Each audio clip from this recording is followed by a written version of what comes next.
Welcome to the Caravan Show, where we discuss all things caravans.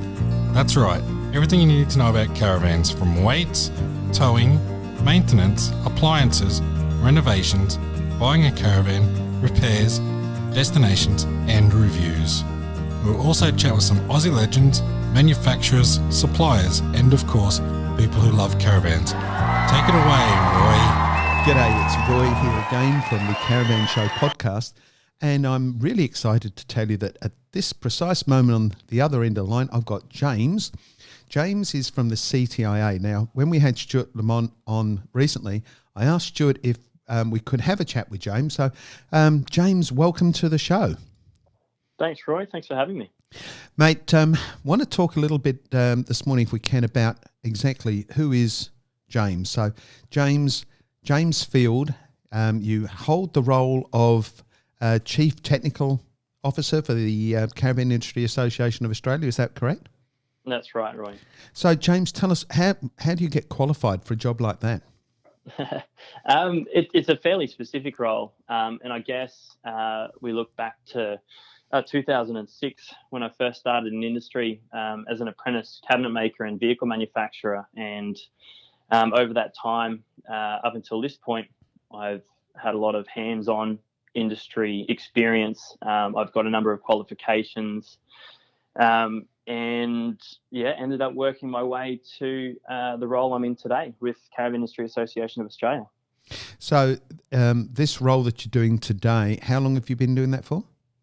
As Chief Technical Officer for a year, but I've been with the association for 5 years, and before that in a technical liaison role. So pretty similar, but as Chief Technical Officer for about 12 months. So were you with the previous RVMA? No, I came in just post-merge when RVM and CRVA merged. I came in just after that. So you went straight to head office? Yeah, you could say that. So in this role that you have today, tell us some of the duties that you have to perform. Look, we do a lot of different activities, as you know, ranging from compliance reviews, and that's both at industry shows around the country. Last year we did 17 of those around Australia.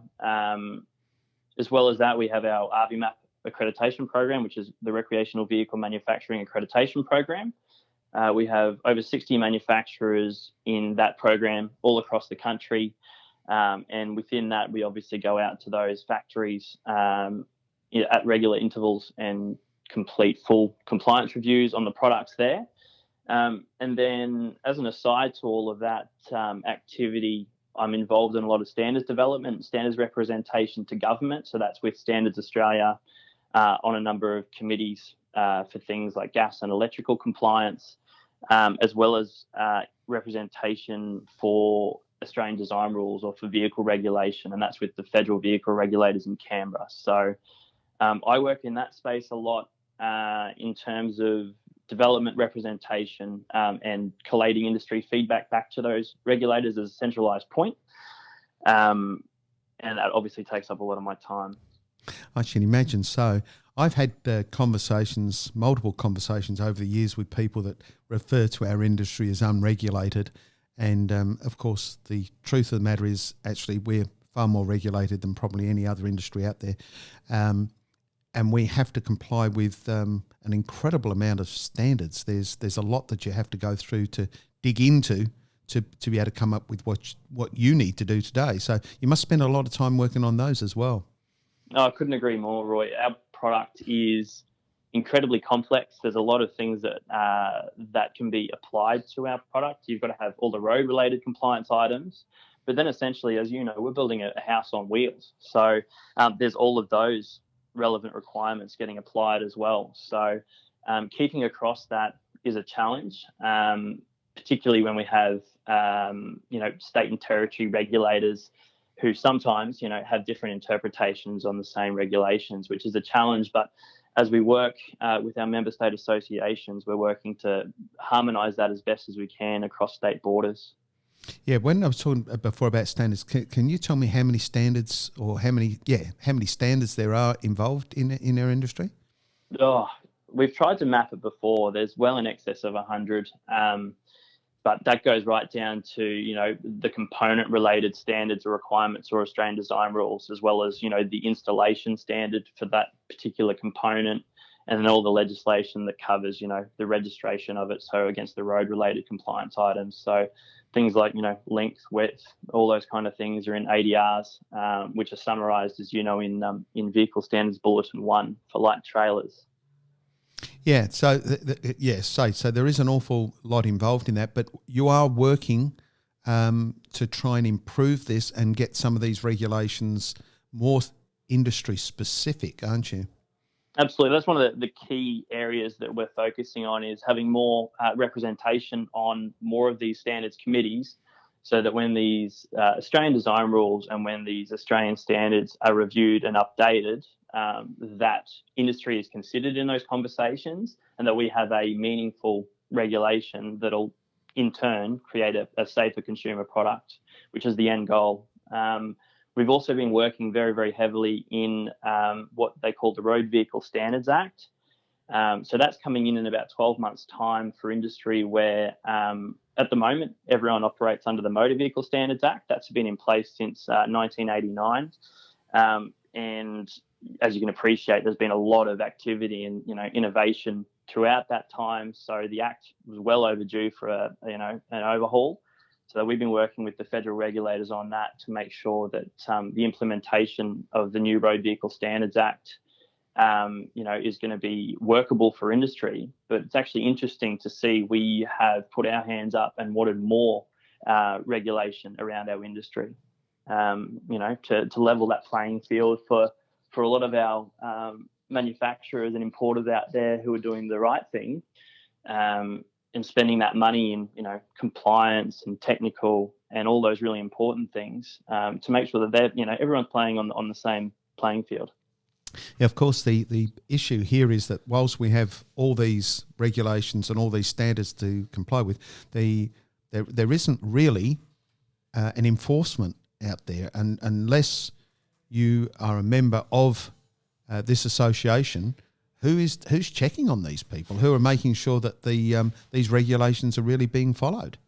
Yeah, regulatory oversight is an interesting topic. A lot of the time, these regulations are slated and designed at a federal level, but then they're written into legislation and enforced at a state level. And there's lots of different departments that need to enforce on a recreational vehicle, from the vehicle regulators or the registration authorities for those road-related compliance items, to then the electrical regulators to look at the electrical items, the gas regulators to look at the gas items. So, it's not a centralized hub of regulators that look at a recreational vehicle for overall compliance. There's that fragmented regulated space where there's, a number of departments that look at the product. And that's where we come in as an industry association at a federal level, is we understand all those specific requirements as they apply to recreational vehicles. Yeah, it's quite complex when you've got different rules and regulations in different states, and hopefully, somewhere in the future we'll get rid of that. But I guess where I'm trying to take the conversation, James, if I'm not a member of the CTIA or the RV MAP, who's checking on me? Who's making sure I'm doing the right things? That's exactly right. And look, at time of registration, you could be asked to present your trailer for compliance. But again, that'll be a brief look over for road-related compliance items. They may ask for electrical or gas certificate, depending on what state you're in. But yeah, you're right, Roy. Right now, as it stands, there's not a lot of regulatory oversight prior to first supply to market of a trailer, and that's what we've been working so hard on through the Road Vehicle Standards Act, to make sure that there is, those checks and balances before the recreational vehicle hits the road for the first time. Yeah, I remember. I sat on that last RVWMA board just prior to amalgamating with the CTIA, and one of our issues was trying to get out there and get all these tests done on all our checks. We were not really able to achieve what's happening today.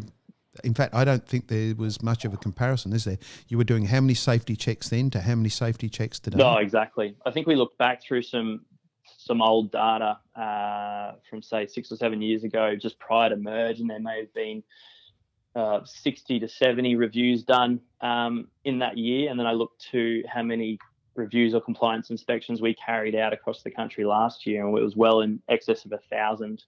I think one of the key expansions to that is not only our technical and compliance team itself has grown, but also the relationship we've built with each of our member state associations to allow us to inspect recreational vehicles at each of those industry shows across the country.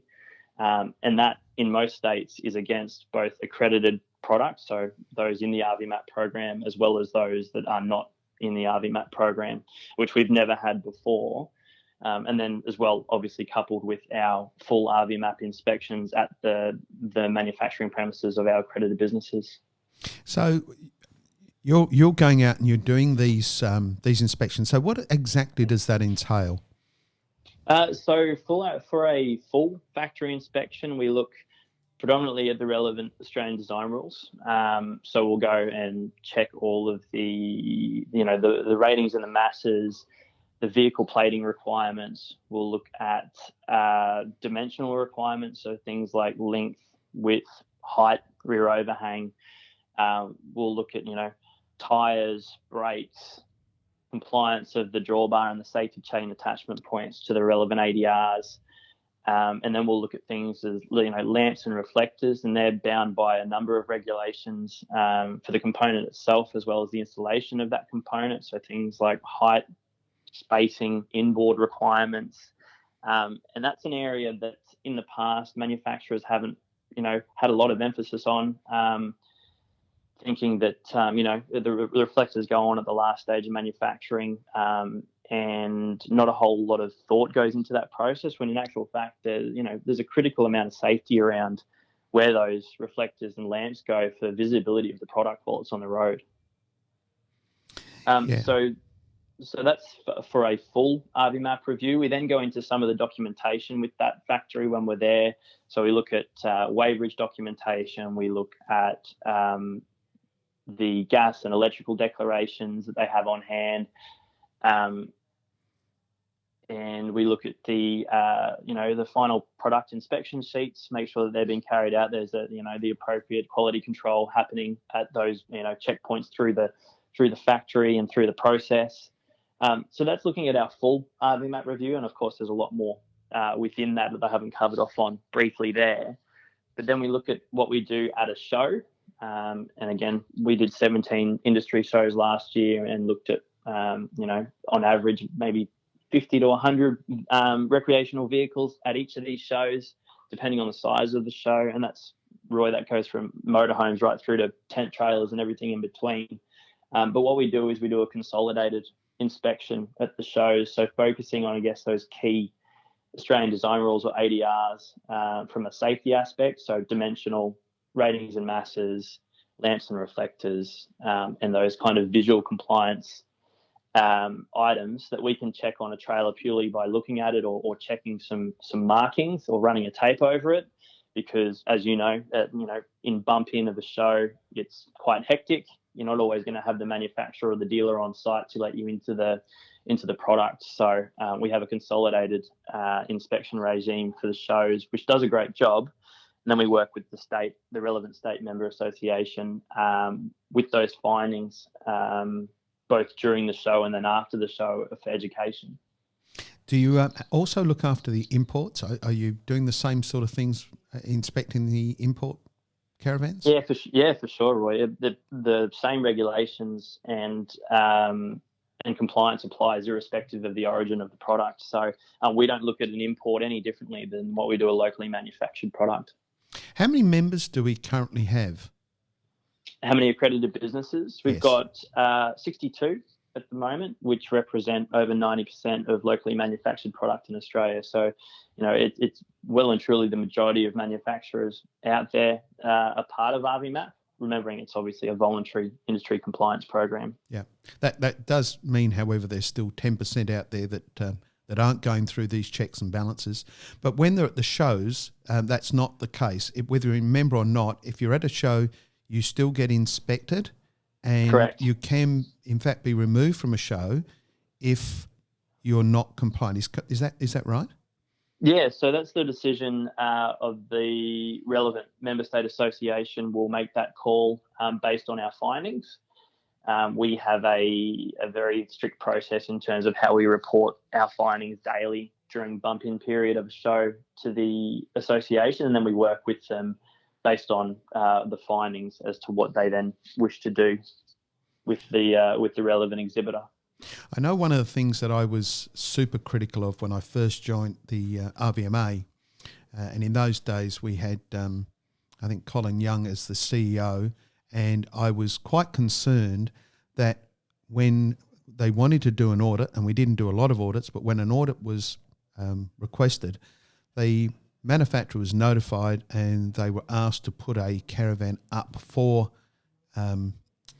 inspection, and they were told, we're going to come on this day, and if the caravan wasn't ready, too bad, they didn't do the inspection the way they went.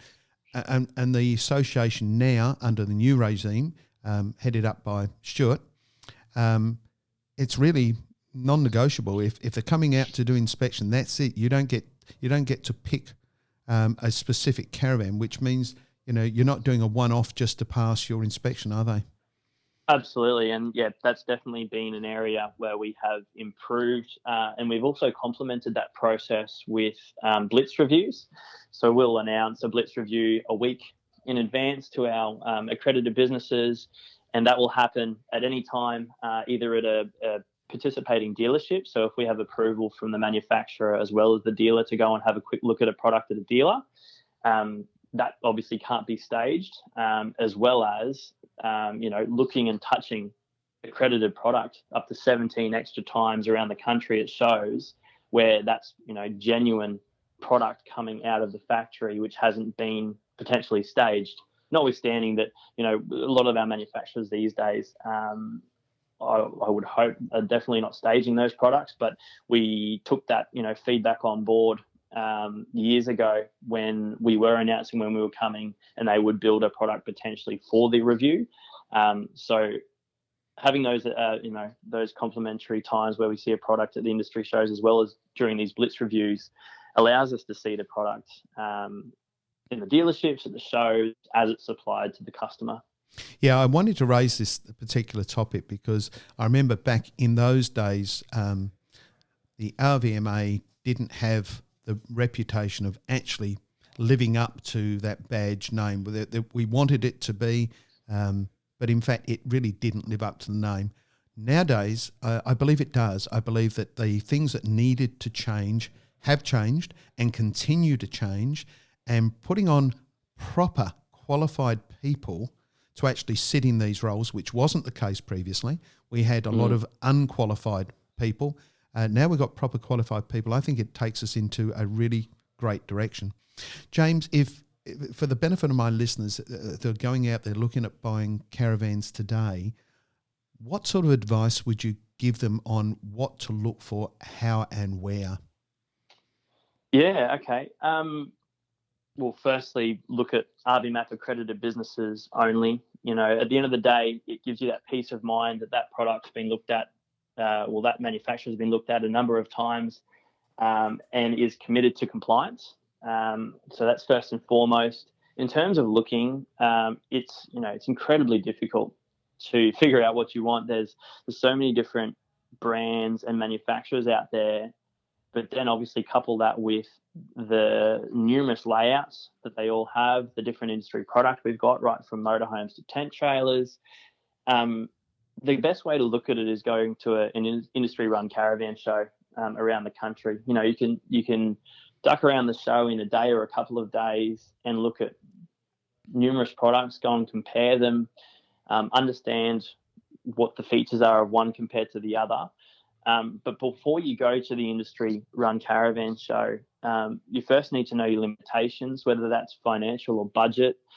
If you're buying a towable, know your restraints in terms of how much you can legally and safely tow. That's a massive one. Know where you're going to store it. Do you need to be able to store it somewhere that you might need a pop top or a camper trailer to be able to put it in your garage, or is storage not an issue? So that might be a size-related restraint you've got to work to. But then also understanding what exactly do you want it for? Do you want the product to go right around Australia? So you're going to want something, fairly large, able to have some off-road capabilities if you need it, if you're going to do the whole lap, or if you want it for the family. Do you need bunks? Is it going to be used as a weekender to take to one of the many caravan parks around the country?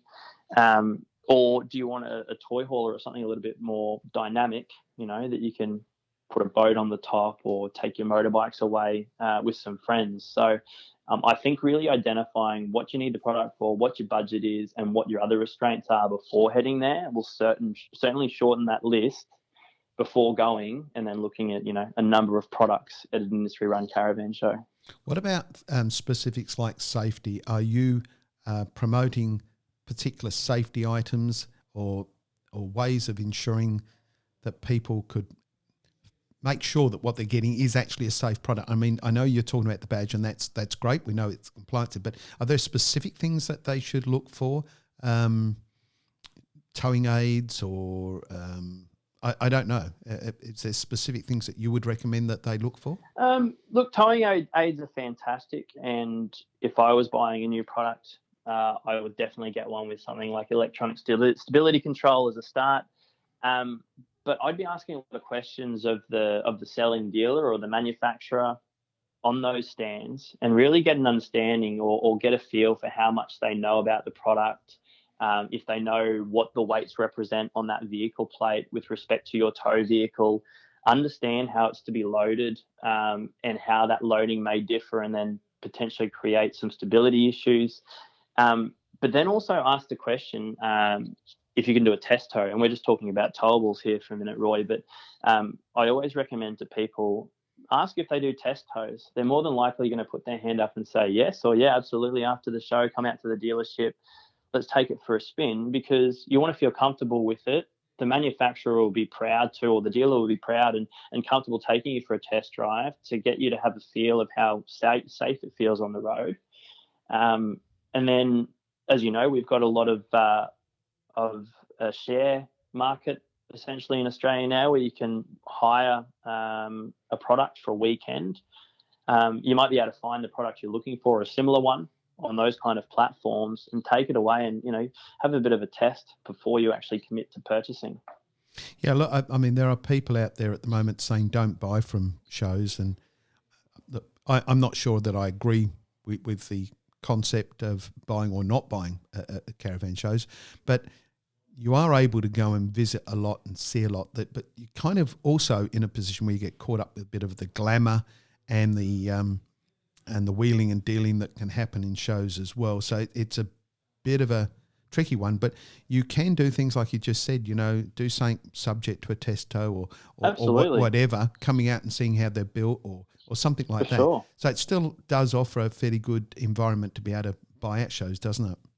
It does, that's right. And that's why I said ask lots of questions. The shows are the best place to go and look at products. You can zip around in a couple of days and look at all of those major brands, make some models, check out layouts, where it's very difficult to do that in a couple of days if you just try and head to some local dealers near you. It's great to go to the dealers, don't get me wrong, but the shows definitely provide that platform to check out a heap of product very quickly. Now, a bit of a tricky one here, because this is always a difficult subject to cover, but the subject of warranty on products, and the warranties vary, the terms and conditions can change between warranties and so forth. Is there a specific rule of thumb that you would like to see people apply when they're looking at products? Are they checking out which is a manufacturer's warranty versus a statutory warranty? What sort of advice would you give them when it comes to warranty? As you said, Roy, you'd be asking those questions straight up. Ask and understand the warranty. Ask about the network or the dealer or repair network that manufacturer or dealer has around the country, so that if you are taking that product remotely or interstate, you know exactly who you can take that product to if you are going to have some warranty issues, and get it repaired, fairly straightforward, without any headaches for yourself, because inevitably, there's a lot of moving parts in a recreational vehicle. and there's bound to be a couple of teething problems, much like, purchasing a new house or a new car. You need to be aware that may happen, but ask lots of questions, understand what the warranty is, what it represents, who's covering it, and what that network is like across the country to cover that warranty for you. Yeah, of course, the Australian consumer law hasn't helped one little bit with some of these issues. They've actually muddied the water. When I started producing caravans 20 years ago, we built a fairly basic sort of unit with not much in it except a caravan, a body, seats, beds, those sorts of things. Even suspensions were generally beam axles. Nowadays, of course, we've gone for independent suspensions and all the complications that come up with a lot more moving parts there. But we're fitting air conditions, radios, TVs, satellite dishes, heaters, big fridges. Heck, we've put dishwashers into caravans. We put all sorts of stuff into caravans.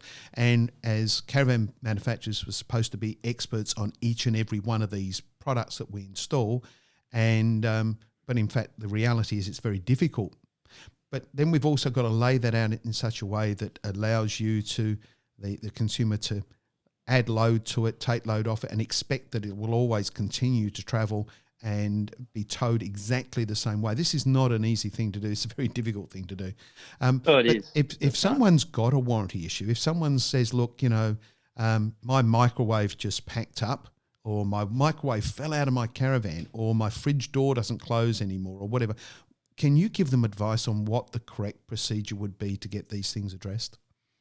You always need to go directly back to the selling dealer, first and foremost. Give them the opportunity to help you rectify it as quick as possible. Often we'll find, and it's disappointing to see, the first reaction from a consumer may be to post about it on social media rather than actually going to their selling dealer, as they should be under Australian consumer law, to get that warranty item fixed.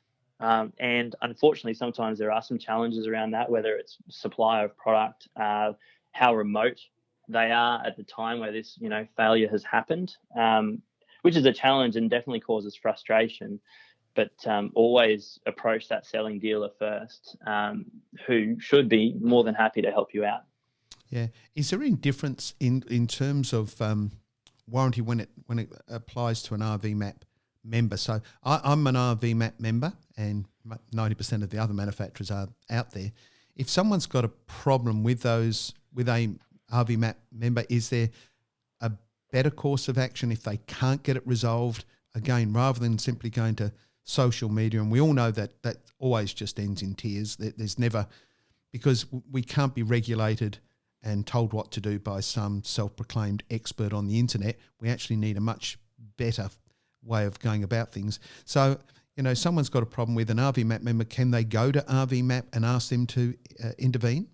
Yeah, for sure. And lots of consumers have done that in the past. They email us at rvmap@caravanindustry.com.au, and we will then look at the complaint or the issue or the warranty item, and then provide some feedback, as well as then provide that same feedback to the accredited business, reminding them of their obligations under the program, and then usually through that. And it doesn't get to that point very often, but sometimes, that extra little bit of leverage or contact from us, where we may not be aware of the problem, will usually assist the consumer in that space. Notwithstanding, RVMAP is a compliance program where we look at compliance rather than quality-related items, which is always an interesting topic in itself, where quality is quite subjective. You could buy a caravan for $30,000, for example, and then a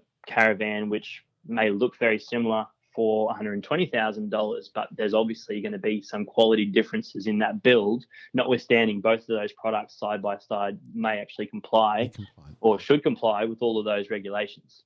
Yeah, it's a really good point. I think a lot of people don't understand the difference between quality and compliance. They are two entirely different subjects. Absolutely. And also, sorry, Rod, just thought I'd add as well, majority of manufacturers here in Australia, if not all of them, it's still very much a hands-on, handmade build. It's not coming out of a factory like a Toyota Land Cruiser is, or a a Holden Commodore that's coming off a line built by a heap of robots. These are actual products made by real people, with a lot of moving parts, and extensively complex installations. So that's also really important to keep in mind, coupled with, the price at which these products are sold for. There's a lot in there for the money that you're spending.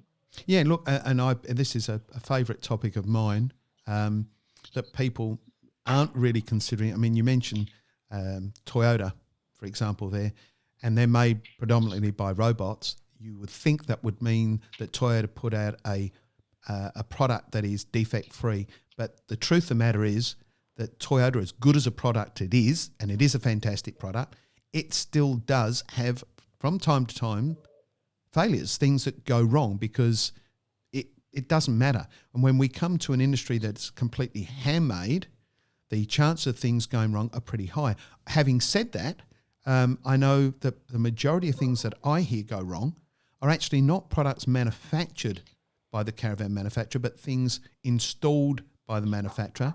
And sometimes it's an installation issue, but more often than not, it will be a failure. So if you said to me, what are the things most likely to fail in a caravan today?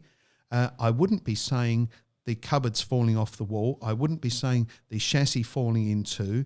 I wouldn't say, the suspension falling apart. I'd say fridges, air conditioners, heaters, microwaves. In fact, the white goods. Now, each and every one of those white goods, if I was to go out and buy to put into a house, each one has its own warranty.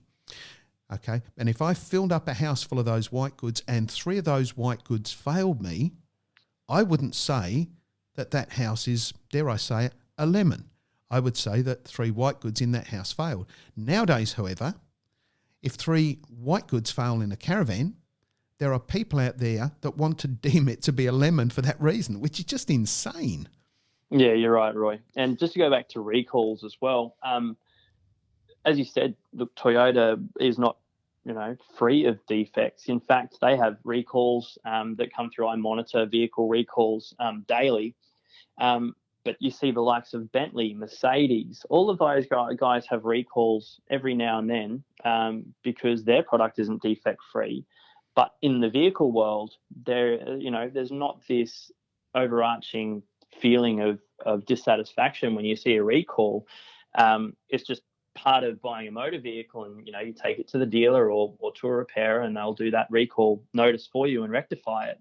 Whereas unfortunately in our industry, there's still this perception and this bad taste in your mouth when you hear a recall, even though in the vehicle world they're widely accepted.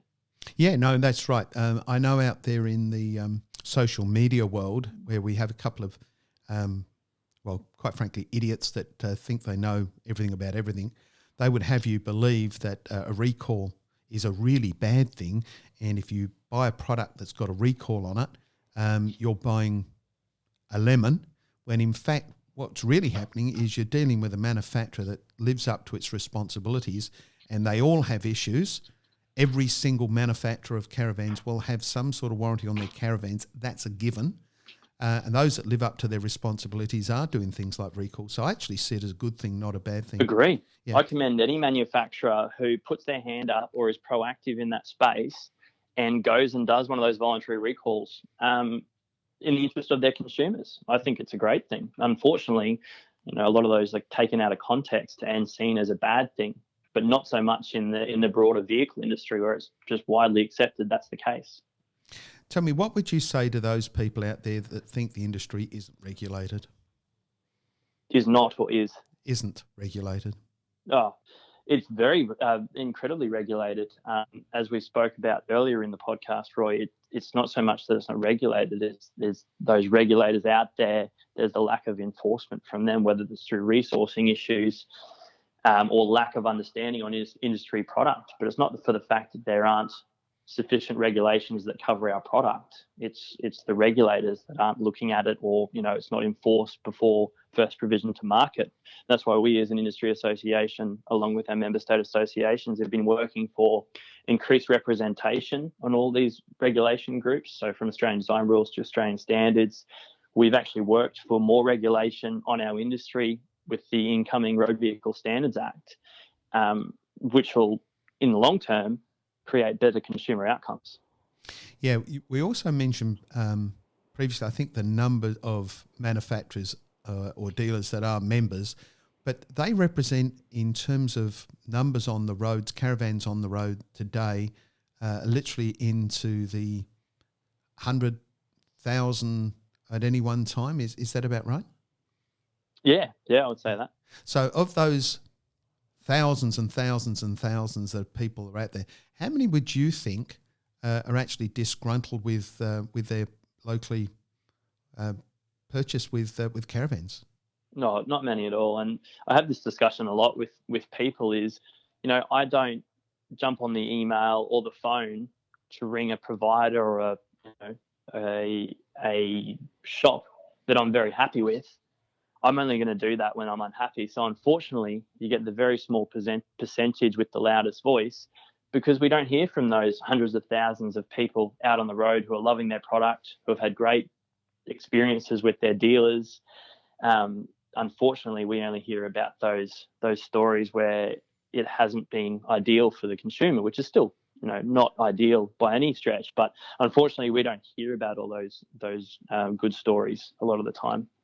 Yeah, the other thing, and you and I personally have had lots of conversations over the years on the interpretation of regulations, because this is another issue that people don't fully understand, is that a regulation can actually be subject to interpretation. So you can get half a dozen people looking at one set of rules and actually coming out with different answers. And this is why we constantly hear people with different views and I know you're working hard to try and eliminate some of those grey areas on this. Yeah, for sure. Looking at Australian standards in particular, they are written intentionally, I'm not going to say vague, but non-prescript, because the Standards Australia body don't want to put a heap of restrictions on or stifle innovation. So what they try and do is put requirements in words that still provide flexibility for a manufacturer or a product, someone who's producing.